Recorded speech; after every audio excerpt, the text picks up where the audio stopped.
Okay, now I've got the other side of the frame bolted up. Got the frame stiffener installed now. You want to put this other canopy support on as you're before you mount this. It's just easier to get to the screw. Tank's installed. The other vibration liner's there, basically. And also, I like to install the landing gear at this point too. It just gives you a nice workbench or work stand for the helicopter. You know, it's not constantly falling over in and out of your hands, stuff like that.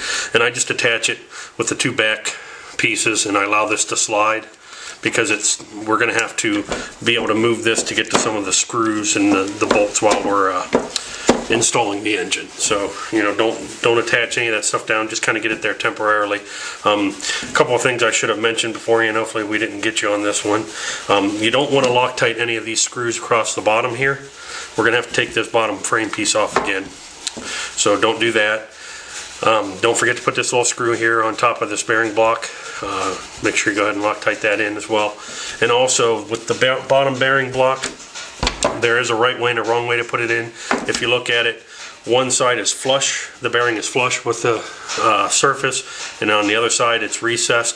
The flush side goes up, so you want to make sure you get that right. If you don't do that, then this whole assembly won't sit in here properly. So now that we've got all this together, you know, we see we've got some play here in our shaft, so we can go ahead and get that tightened down. All you need to do is just put a little pressure on the top of the shaft and pull that that collar up. Take your driver and tighten the collar down.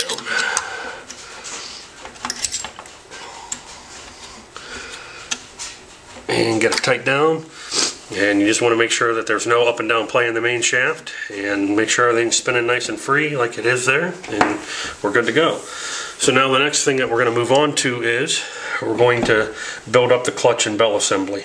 I've already installed the pinion on my clutch bell, so make sure you put some blue Loctite or something on there so it gets past that first start. Also make sure you put this one bearing on before you screw that pinion down, or you won't be able to get that bearing on.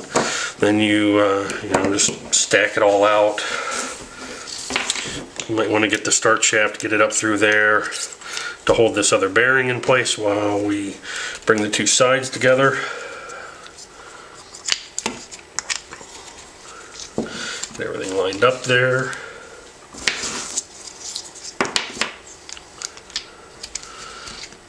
And take the cross supports, get them through the holes.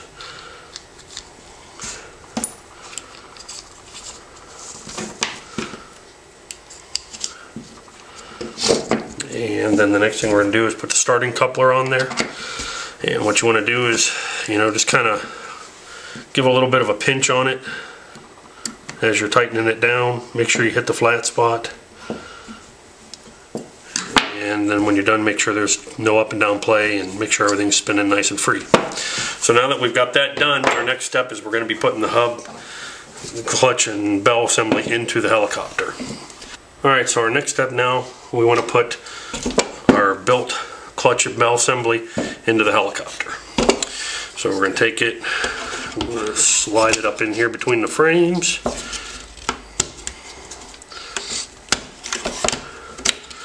Get it up past the gear.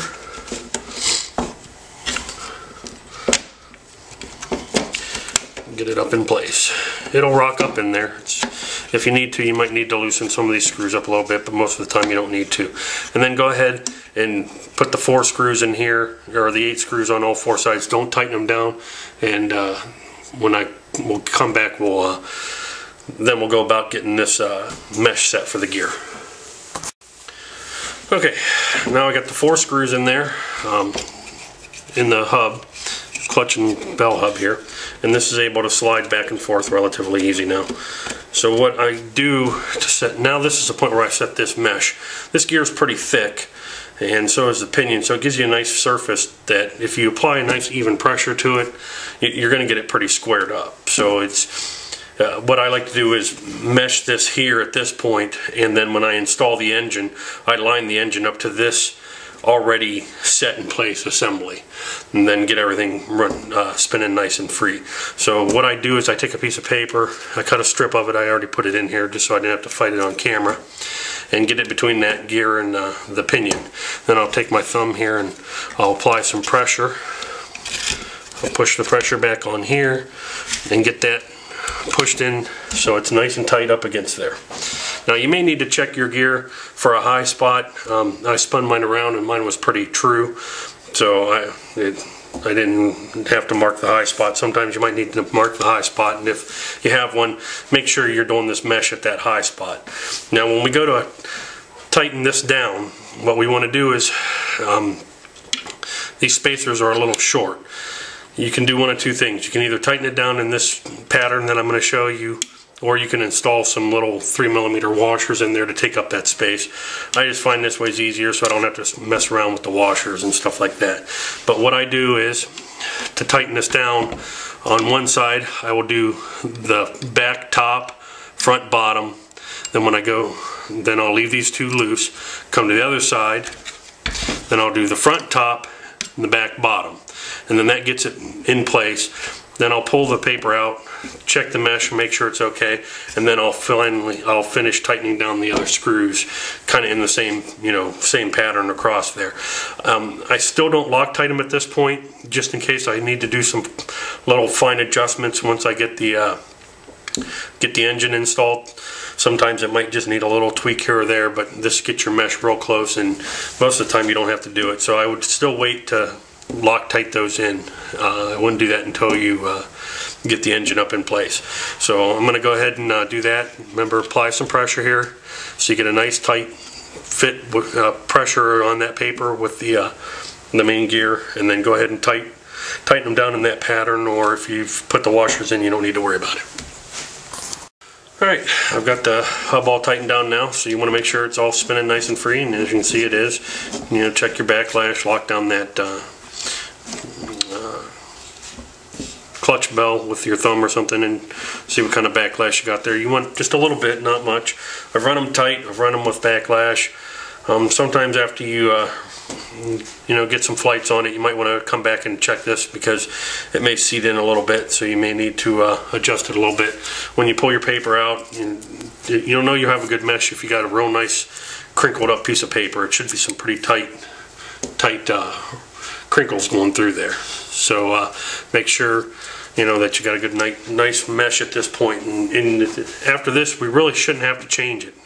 It should just be a matter of bringing the engine up in and getting it adjusted. So from this point now we're going to be looking at, I forgot a step about putting the cranks on, the aileron and the elevator cranks, so I'll go ahead and get those installed. This is where one of the addendums comes into play.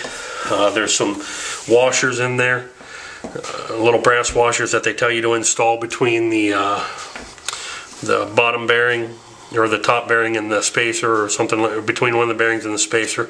I would just go ahead and do it. Just about every one I've put together now needs that spacer, so go ahead and install that spacer, get your balls on there and everything, and then go ahead and put the cranks onto the cross shaft that goes there behind the start shaft. So we can go ahead and get those installed, get the elevator crank installed, and then after that we'll be moving on to getting the engine done up. So we'll get the engine prepped up and get it ready to put in. Okay, our next step is going to be getting the engine kind of prepped up to go up inside the frame. I'm not actually going to do like a final fit of all this stuff yet, and the reason being is sometimes these engines, the tolerances are off just a little bit, so they may be a little different. So they include these two brass shims that you install or can install between the clutch shoe and the fan hub that you put down in there, and it kind of shims the clutch shoe up a little bit. So you kind of want to dry fit all this stuff together and then see if you need shims or not. I would suggest starting out with putting one shim in there. I've found just about all the engines need at least one shim. Sometimes they need two, but for the most part all of them need one. I kind of got a little ahead of myself, forgot I was building video, so I got some of it installed already. I got the fan mount, or the fan shroud base plate, installed on top of the motor with the but that frame support piece. So what I'm going to do is, you know, go ahead and install the fan hub, bolt it down, put in the one brass shim, screw down the clutch, and again I'm just going to do all this stuff down hand tight and get it all together, and then we'll put it up inside, and then we'll check and make sure and see how the fitment is up in there, and make sure that the clutch shoe's riding where it should. A couple of tools you might like to have: piston stopping tool. It's nice to have that. I believe Zenoa sells them. You can pick those up. And Century sells this hub puller. And you know, when you're dial indicating this thing, you're gonna have to be pulling that fan hub off of there quite a few times. So probably a pretty good idea to pick one of these up. It comes in real handy getting that hub off there, makes it a piece of cake. So I'd definitely get one of those. I'm not going to install the fan shroud right now. I'll leave that off while we're doing this fitment. So let me get all this stuff together and we'll come back and take a look at it.